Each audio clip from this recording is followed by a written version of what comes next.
My name is Jake, and I'm 52 years old. My wife's name is Lisa, who is 47 but looks much younger.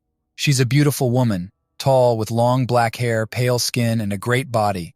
She maintains her looks by working out and eating well. We've been married 24 years, with our 25th anniversary coming up in a month. We have 2 boys, Tom and Jack, both married and just starting families of their own. Both have remained geographically close to us, and we see them often. I work for a drug manufacturer in New Jersey that produces both ethical drugs and generics, and we are one of the largest manufacturers on the East Coast. The FDA closely monitors us, and it was critical that all drugs were accounted for at all times. Recently, our FDA inspector found some discrepancies in our paperwork, and our audits were more frequent now and would continue that way until we had our house in order. Because of my position as VP of Compliance, I've been working very long hours and traveling twice a month for the past 8 months to our warehouse many miles away to show a presence when he inspected our drug inventory. It was difficult work, but I was training 3 additional compliance techs to take over the load. It was starting to cause problems in my personal life, but we were very close to recertification, and I had started to back down on my workload. I had decided that I was going to retire just as soon as I had the new techs up and running, and our recertification was either complete or in the works. I wanted to do that by our anniversary. I hadn't told Lisa as I wanted it to be a surprise. One day, I was able to find some time at work for myself, so I was downtown trying to find a jeweler to do a special job for me. It was for our silver anniversary, and I was going to do something special for Lisa. I found the little jewelry shop I was looking for across from the downtown, down an alley off to the side. A friend who had used them for a special locket he had made for his wife recommended them to me. I had something similar in mind for my wife as my anniversary present to her. I talked with the owner, a Pakistani who had immigrated to the country over 15 years ago. His English was perfect, and I told him what I wanted. I had a 1.15 carat diamond ring that I no longer wore, and the stone was a perfect clear white. I wanted to have it reset into a necklace for my wife because she always loved the diamond. He looked at the stone, made appreciative noises, and pulled out some white gold and sterling silver settings for my choice. I picked one that had 3 small diamonds surrounding a large stone that would go in the center. It was magnificent. We agreed on a price, and I gave him the ring. He took a picture of it on his scope and made a copy for me for security. It would be ready in about 2 weeks. Perfect. As I walked back out to the main street, I glanced to my right and saw Lisa coming out of the hotel lobby. Afraid that if she saw me, she would ask what I was doing, I ducked back into the alley and watched as she hailed a cab. I was surprised, since I knew of no plans on her part to come downtown, and certainly no plans that involved the hotel. As I watched, I saw Greg exit the hotel and come up to her side. He said something to her, and she laughed. She got into the cab and left as Greg walked away. Greg was my close friend. He and I had met when I first joined the company, and he was our realtor. We became friends, and he and his wife, Susan, were frequent visitors to our home. We had known them for just over 10 years and had taken a few trips with them before things got a little hectic with my job. As the cab pulled away, I wondered about what I'd just seen, but decided that maybe she was planning something for me on our anniversary and Greg was helping her. While I had no idea of what they could be doing at the hotel, I decided to wait and see how it played out. I would raise some questions at home tonight and see what she said. Lisa and I lived in a large 2-story colonial in a very nice part of town. I had done quite well in my job and had a comfortable salary. I had also inherited a large sum from my parents. With good advice from my investment counselor, it had grown to almost twice that amount. Lisa and I had decided that we would not touch it until I decided to retire. I wanted to do that now, and the time looked right since our 2 children had graduated from college and moved on to their own lives. The house was way too big for us, but we loved it and continued to live there. I loved coming home to it and to her. She always had a drink ready and waiting, and we had a routine that included just talking about our day. I thought tonight might be very interesting. So I walked into the kitchen from the garage and put down my briefcase. I shed my jacket and tie and put them on the hanger in the hall as I made my way into the room we called the library, even though it had few books. I found Lisa waiting as usual. We greeted, and she asked how my day went. I responded that it was very productive, and I was able to take care of some things I wanted to get done, and that I finished all of my work for my upcoming trip to the warehouse.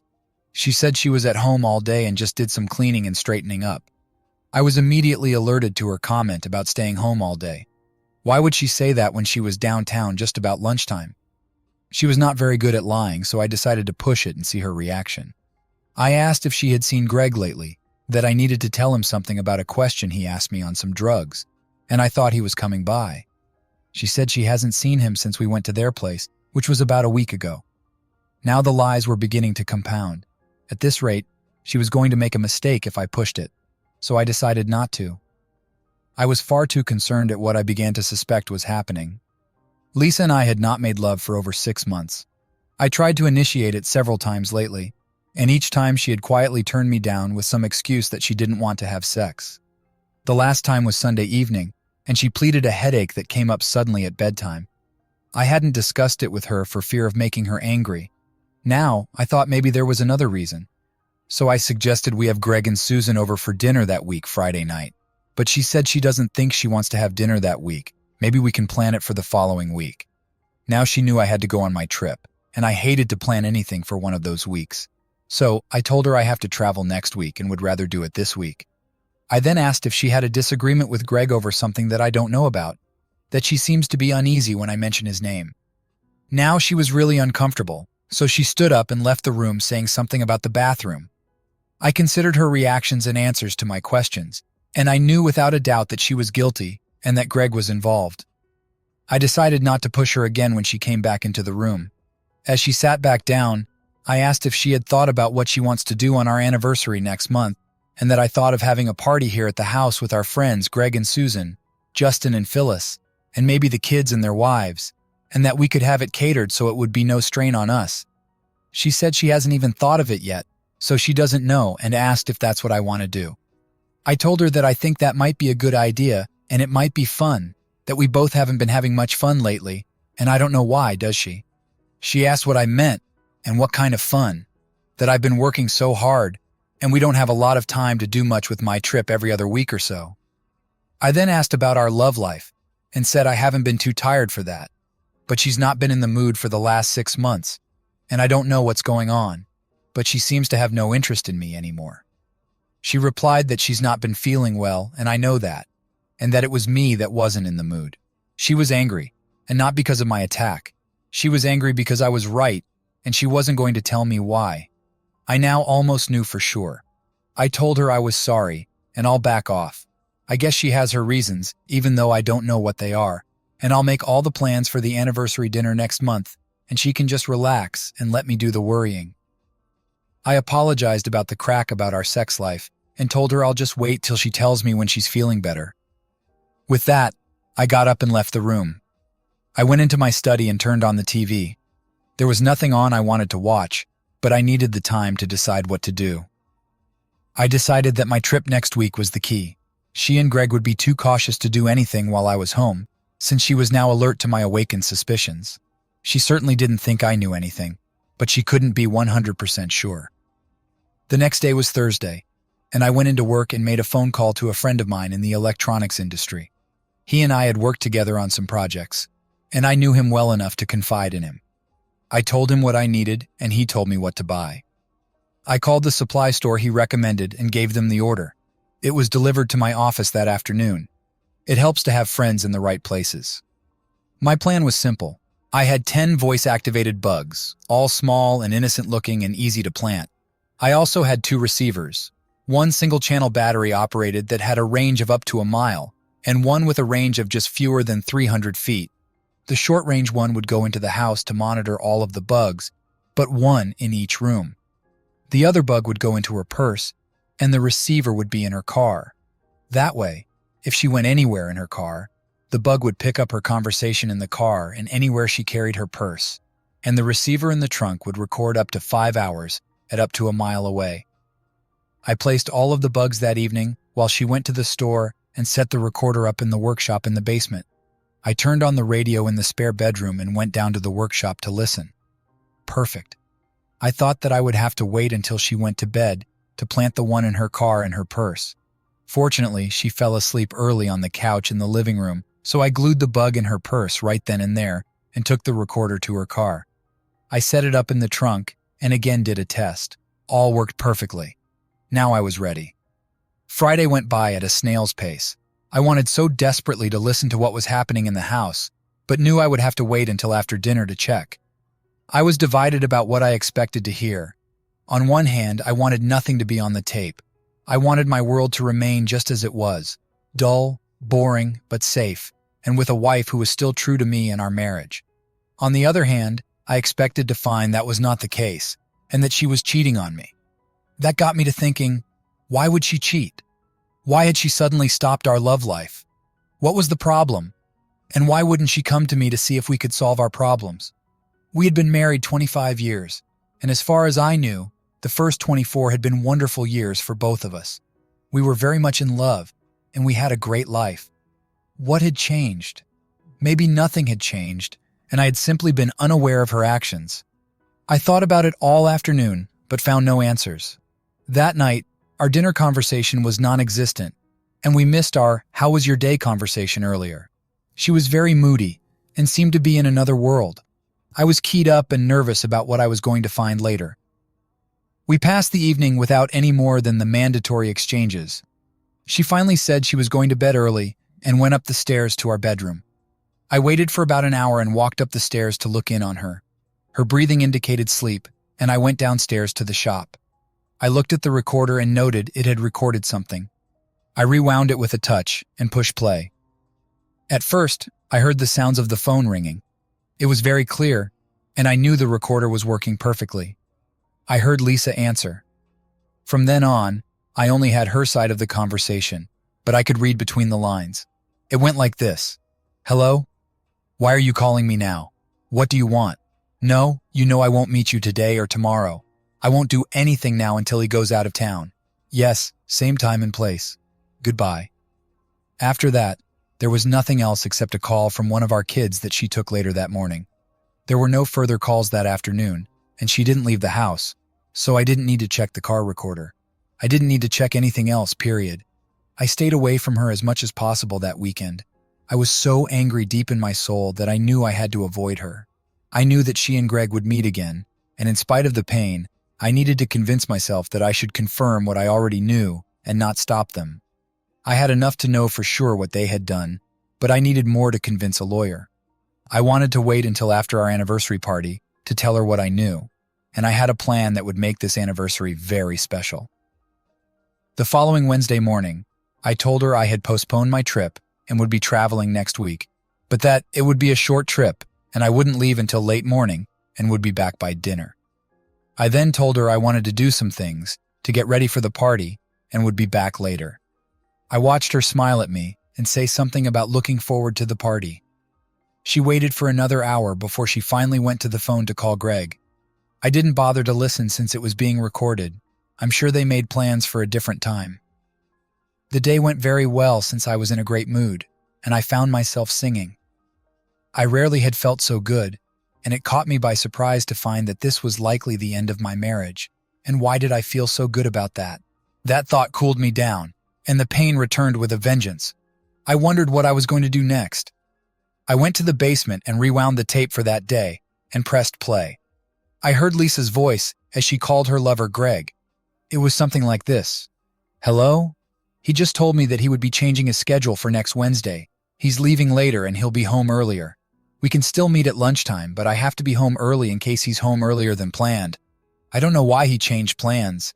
He didn't say other than to do some things for the anniversary party. I don't think he knows anything. He would certainly tell me if he did. He wouldn't keep it to himself. I don't know, but I meant it when I said that we have to end this. He may not have to travel much anymore. We will have to talk later. The rest of the conversation was just like this, with nothing worth keeping on the tape. I erased it and reset it to 0. So, Lisa was going to end it, but it was already too late. I was hurting again as I walked back upstairs. I would keep listening and go from there.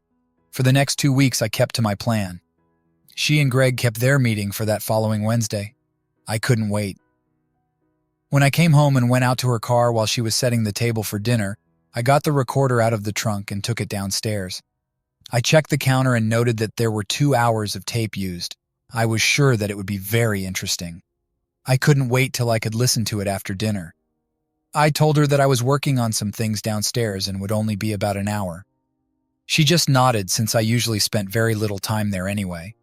She was just sitting down for her usual evening knitting. I listened to the tape and was rewarded with an hour of them ducking each other and her doing some things that I considered to be low-key, but he apparently enjoyed it. It seemed that Greg was as unimaginative as he was stupid. I listened to the first part closely and then let the rest of it go as more of the same. What I heard was actually rather dull. For the next few minutes, all I could hear was some grunting and groaning and the bed squeaking as they went at it. I listened as my heart grew heavier, and I listened to the sound of my marriage going down the drain.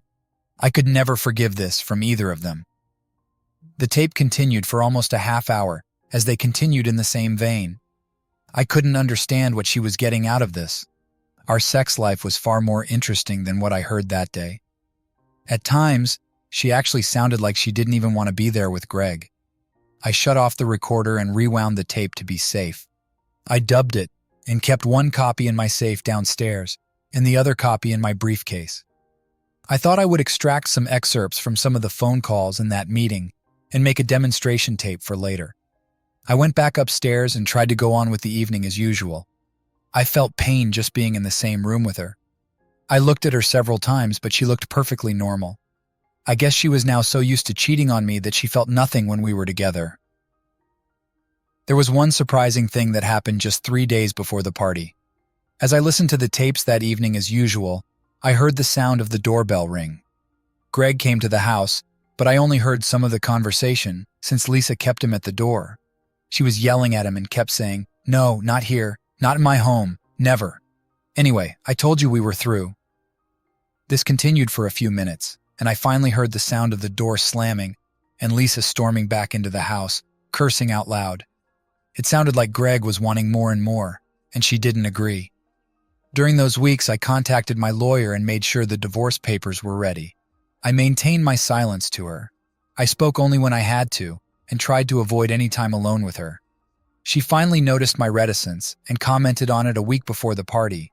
She said I haven't said much to her lately and asked if something was bothering me and if she did something wrong that made me mad at her. I told her I don't know and asked her if she thinks she's done something that would make me mad. She said, "Of course not," and asked why I would think that. I said, "I told you some time ago that we had some problems, but you wouldn't talk about them. You just got angry and yelled at me. That's been your answer for everything, yelling. I just hope you haven't done something stupid to get back at me or to try to hurt me in some way." She started to respond but couldn't get the words out. She finally broke down and started to cry. I told her I'm sorry if I made her cry, that I was just letting off steam, and I know she wouldn't do anything like that, and I trust her with all of my heart and soul. I told her I love her too much to ever hurt her, and I hope she believes that. She just wiped her eyes and looked at me sadly. She didn't say anything to answer me and remained quiet. She finally went to the kitchen, and the subject was forgotten. We spoke little after that, and things remained tense between us. As for the anniversary party, it was planned for Friday night, a day before our actual anniversary. Friday was best for most of our friends and for our children. It was catered, so we had little to do other than dress for the party. We were together in our master bedroom about an hour before the party. I had decided to end my avoidance that morning in anticipation of this day. I asked if she was going to wear the beautiful blue dress I bought for her the previous year, that I love her in it, and it shows off all of her charms both in front and in back. I did love her in that dress. I bought it for her when she saw it in a window and commented on it. I bought it the next day and she was thrilled. She said she planned to and that she loves it too, although she didn't look as nice in it as I say she does. But I bought it for her, and this is our anniversary, so she thinks it's appropriate. Then she asked what I will be wearing. I told her it's just a shirt and tie with a sports jacket, that I didn't want to distract anyone's attention from her. She blushed with pleasure and smiled for the first time in a long time. I wanted her to smile and be happy for the anniversary party. I wanted this anniversary to be remembered long afterward. The first guests were to arrive at 7 o'clock, and we were dressed and ready by 6:45. I looked at her in that blue dress, and I choked up. Tears came to my eyes as I looked at her. I had loved this woman for almost all of my adult life. She had been my life, and I was about to lose her. The pain was so intense that I had to sit down for a minute before my legs collapsed. I wanted to give her my gift now. The more wonderful things she had to remember from this day, the better. I told her that before we go down to our guests, I want to give her my present now, and I wanted her to have it for the party tonight. So I went to the dresser and pulled out the gold box the jeweler had given me. I took the necklace and moved behind her to fasten it about her neck. She moved to the mirror to see herself. She said it was absolutely beautiful and thanked me for it and said she loved it and will treasure it forever. She turned to show me and moved to give me a kiss of thanks. We shared the moment and moved to go downstairs. As I followed her down the stairs, I thought of what I had told her. It was true that I did love her. That was the sad truth, and one that I had the most trouble with over the past weeks. I knew that while I loved her, I couldn't forgive her betrayal and her failure to confide in me and try to save our marriage. She turned her back on our marriage vows and on me and turned to another man, a man that I trusted and respected and who I would have done almost anything for. That betrayal from two of the people that I trusted most in this world was so great that I found myself struggling for breath each time I thought of it. But when I thought that, I listened again to the tape of their afternoon together and found the strength to do what I planned on doing. Everything seemed to be in place, and the caterer was ready. We expected 8 others, including our 2 children, as well as Greg and Susan, and another couple we spent time with. As luck would have it, Greg and Susan were the first couple to arrive. I shook hands with Greg as Susan went to Lisa and embraced her. These were 2 of our oldest friends, and this evening should be a time of celebration. I just didn't feel that much like celebrating, but I had no choice. Greg congratulated me and said, "I have the best of everything, a beautiful home, wonderful children, and a beautiful wife, and what more could I ask for?" I just thanked him and said Lisa and I have been very happy for the last 25 years, but things are not always what they seem, and he knows what I mean. With that, I turned to Susan and held out my hands for a hug. She was cute, but had grown heavy with the years. She once was a beauty, but now was simply a typical dowdy housewife, overweight and plain. She congratulated me and wished us more years of happiness. I thanked her and said I wish I could count on more years together, but that may not be in the cards. I said this to her quietly so that only she could hear me. She looked at me in surprise, but I just shook my head to let her know that now wasn't the time. She took Greg by the hand and led him away to the bar for drinks. I watched them go and turned to look at Lisa. She just stood there looking at me and asked what I said to Susan to make her react like that. I told her to just enjoy the party, and we'll have time to talk later, that tonight I just want to enjoy our friends and our children, and that this is our 25th anniversary, and we have had 24 wonderful years together. At that minute, the doorbell rang, and we were ready for the next guests. Our son Tom and his wife Julie came in, followed by Justin and Phyllis and our other son Jack and his wife Carrie. We quickly became immersed in the congratulations of our friends and children. Things soon became chaotic, and Lisa and I were separated to mingle with groups of people waiting to talk to us about our party, our house, and our anniversary. The evening went quickly, and we had a wonderful dinner planned, catered, and served by experts. Everything was perfect, except for 3 of us. During the evening, I watched Greg and Lisa. They circled each other several times but were unable to find a minute alone to talk. I saw her finally grab his elbow and draw him into a corner. I watched as she spoke earnestly to him for a minute. He had a huge smile on his face that quickly began to fade. He listened and quickly glanced up to see me watching them. I looked at him for a second and turned away. I don't know what happened after that, as my son Tom accosted me to talk about our plans. I was vague and told him we hadn't really made any. I kept myself occupied with Justin and Phyllis and my sons and their wives as long as I could until it was time for dinner. It was announced, and we all filed in. I held back until Greg and Lisa had both entered.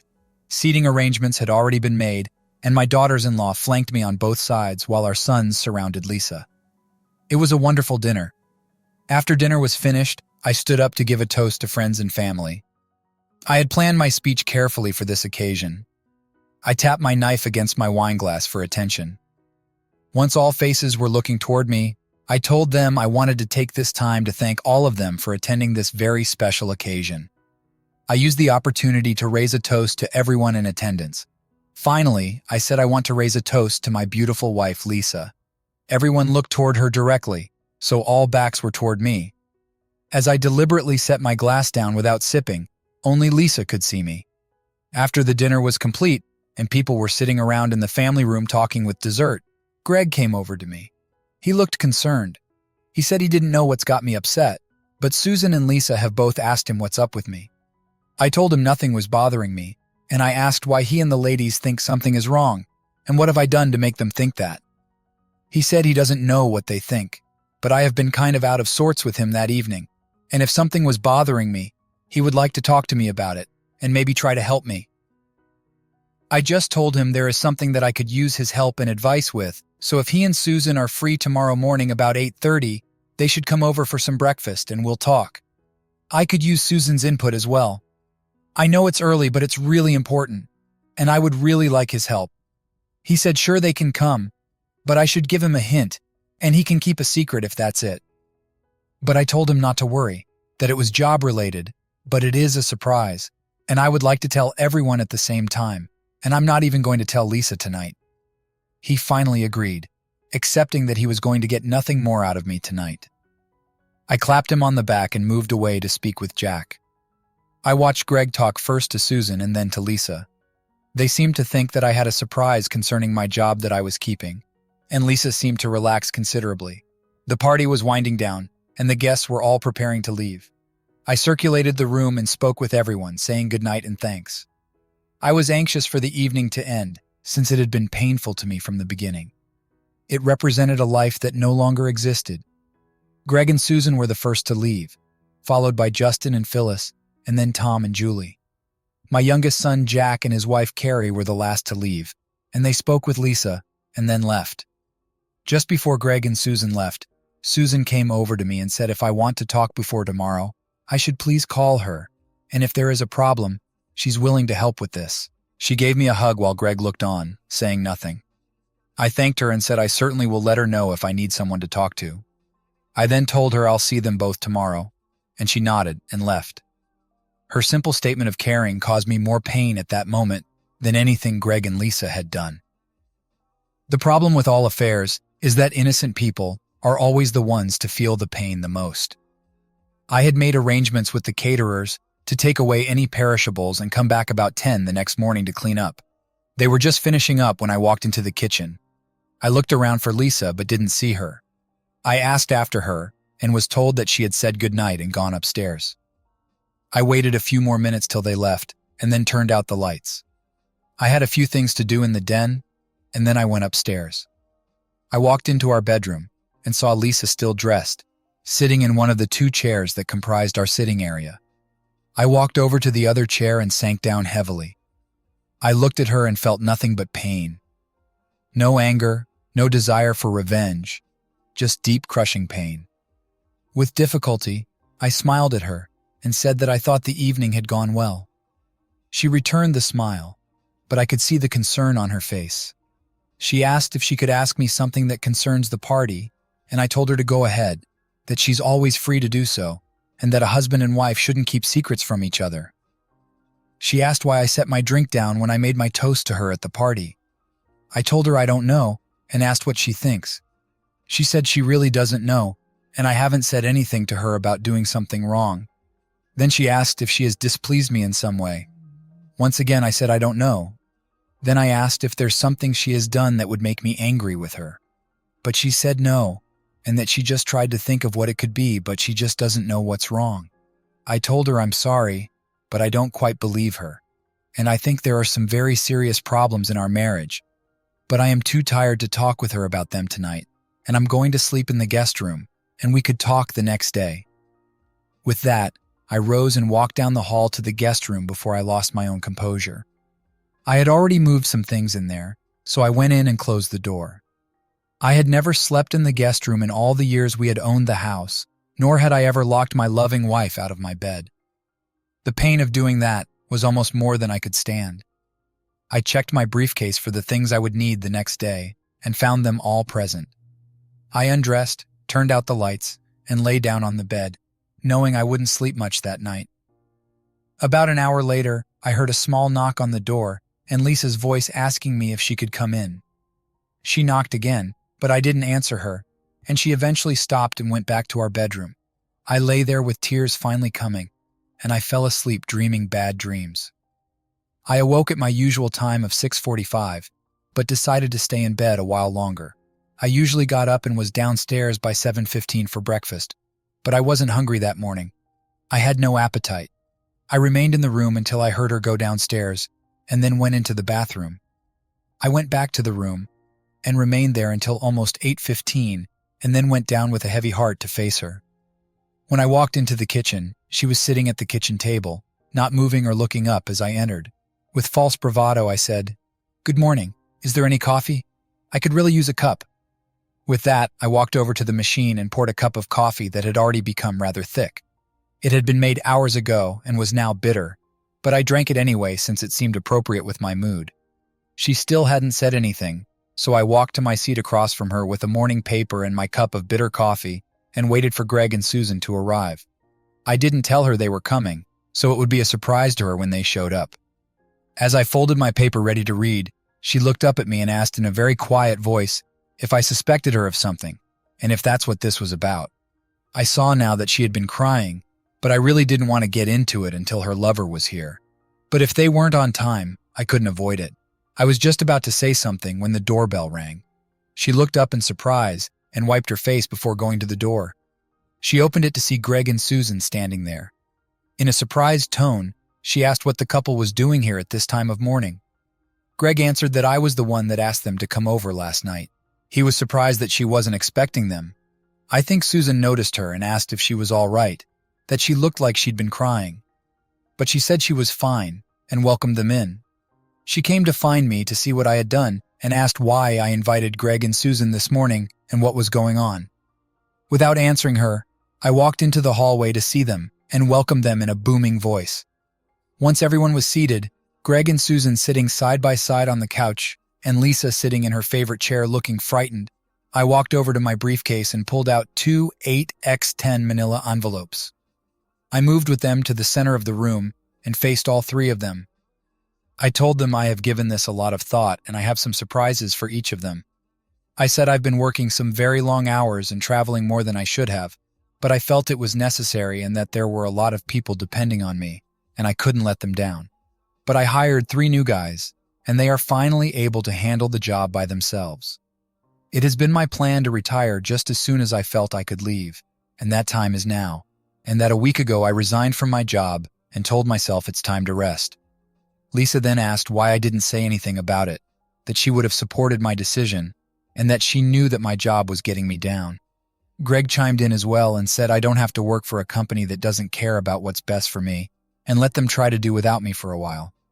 I told them I'm glad to see that they both support my decision, and that I was planning on taking my wonderful wife on a trip beginning on our 25th anniversary, and that I had booked a flight to Miami, and from there, we would pick up a sea cruise. Lisa then asked what I meant by, I was planning on taking her. I paused a moment. This was it. There would be no turning back once I did this. That was when I dropped the bombshell. I told her I just thought that it would put a strain on her meetings with Greg at the hotel on Wednesday afternoons if she wasn't going to be here. Immediately, all 3 faces were fixed on me now, and this was the moment of truth. Now it was out in the open. I walked over to the table and pushed the play button on the recorder sitting there. I had made a tape with excerpts of their conversations. I thought the first few words of their last Wednesday meeting would be most appropriate. From the small speakers, we heard Lisa's conversations with Greg. I turned the tape off and watched the faces of the 3 people staring at me. She looked like I had just slapped her across the face. She went still, her eyes wide open. I had never seen her as pale as I did then. She fell down into the chair with her hands over her face. I heard her say in a soft voice, "Oh, please God, no." I looked to Greg and saw a look of shock on his face as well. But more interesting was the look on Susan's face. She was furious. Lisa was now sobbing openly and looking at me with eyes filled with tears. She asked how long I've known and said I should let her explain herself. Susan jumped up from the couch with a look of anger and fury on her face. Greg also stood and turned to Susan just as she let him have it. She slapped him with her open hand as hard as she could, and just glared at him as he staggered back. The smack sounded like a crack of thunder. Susan was on a roll, and Greg looked as though he had just swallowed something rotten. She turned on Lisa with real venom and said she has just ruined 2 marriages and that Greg is a lousy lover anyway. I decided I had better get back into the conversation before Susan killed somebody.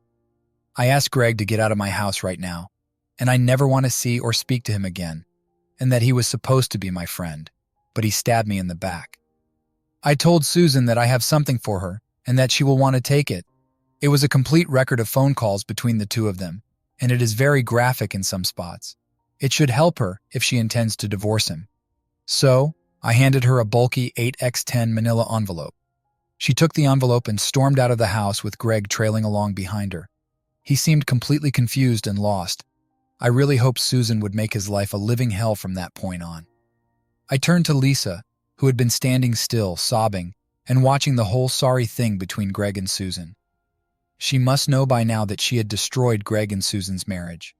I congratulated her and told her Greg and Susan were 2 of our oldest friends, and she has succeeded in destroying both of their lives, and I hope it was worth it, and that Susan was a wonderful, kind woman who didn't deserve what she and Greg did to her. She continued crying, saying I have to let her explain. She said I've been so busy, and she was so alone, and Greg was only trying to be a good friend, and that they just took it too far, and that it won't happen again, and I have to forgive her and let her make it up to me. I waited patiently till she finished. It was no more than I expected from her. I told her that after I discovered her affair, I did a lot of thinking. I went through days of pain because of her betrayal. I wondered what she was capable of, and whether she had done this before with others. I wondered whether I could live without her if I were to leave her, and I wondered about the boys and what they would think. She cried and said we don't have to tell the boys, and she has never done anything like this before with anybody else, that she and Greg only met a few times, and only the last 2 months or so, and I have to believe her when she says she loves me and wants to be with only me. She added that Greg was just there when I was gone, and he complimented her in the way she looked, and he was so friendly, and that she was so lonely, and he was there for her. I told her I understood what she did, but not why she thought it was acceptable to do it. And I could have forgiven her if she had come to me and insisted that we try to find out what was wrong in our marriage. I could have accepted it if she had confronted me and insisted that we go for counseling, but she never bothered, and she never tried to fight for our marriage. Even when I asked her about it, now she just turned to another man and gave him everything she promised only to me, and I can't forgive that now or ever. With that, I handed her the second of the 2 envelopes. I told her these are divorce papers. I had them made out last week after I quit my job, and that she'll be well taken care of. I told her I wanted the divorce to be simple and quick, and that if she doesn't contest it, I'll leave her the house and a nice sum of money. But if she contests it, I'll use everything I have from her affair in court, and I will fight to take everything and leave her with nothing. Lisa fell to her knees with her head down and tears coursing down her face. She was screaming, "Please, Jake, I'm sorry. Let me try and make it up to you. You have to give me a chance to make it right." I then told her I was leaving for what was to have been our anniversary trip, and that I left instructions with my attorney on how to reach me and how to handle the divorce, and I do not intend to see or speak to her again, and I will call the boys and let them know how to reach me. Finally, I said I have written a letter to each of our sons, and I have told them exactly what happened and how she betrayed me, and if she fights the divorce, I will send those letters. But if she accepts my terms, they will never see them. But in the meantime, I will tell the boys that she and I had some problems, and that our marriage is over, and we have grown apart and decided to separate, and I will trust that they won't think too badly of me. Lisa was now completely shattered. She had dropped to the floor and lay there sobbing with her arms over her head. I looked at her but couldn't feel anything. I could only remember her words to Greg as they betrayed me in that hotel room. That memory was enough to give me the strength to turn away and walk out of the house. I could still hear her sobbing as I walked out the door of the house we had raised a family in. I had the tickets to Miami and reservations at a hotel, and enough money to last me in style for the rest of my life. I intended to make the most of it. I wanted a new beginning, and I hoped with time I could get back what I had lost, my innocence and my trusting nature. I was so very tired. I was tired of people who claimed to be my friend and then stabbed me in the back. I was tired of trying to maintain a broken marriage when my wife couldn't even tell me that there was a problem or let me know that we were in trouble. She put her own pleasure and needs ahead of mine. She ducked another man for reasons only she knew. I was tired of expecting trust from those I loved. None of them had been honest, and none deserved my trust. I had treasured my friendship with Greg, and he betrayed me without a thought. I had always thought that my love for Lisa was unconditional, but I found out differently. You can't love unconditionally when the other person changes the rules. I shut the door on 25 years of my life and walked out to my car and drove off to begin the second half of my life. The first half had not been all bad, but it had ended badly. Maybe this time would be different. I had no idea of what I would be doing in the future, but I would certainly be a different person. I had learned some valuable lessons. No longer trusting, no longer taking things for granted, no longer working for someone else's benefit. I would take care of myself from now on and let others take care of themselves. As I pulled out of my drive for the last time, I looked back through the rearview mirror to see Lisa run out of the house, look at my departing car, and then collapse in the driveway. I slowed the car to watch as I felt some sense of pleasure. Maybe she had really cared. Maybe she cared enough to feel the pain that I had been living with since I found her out. I took my foot from the brake pedal and pushed on the gas. My future was waiting. In the end, our divorce was finalized, and everyone got what they deserved, or not. Susan and Greg didn't come to a resolution either, and I still keep in touch with her occasionally.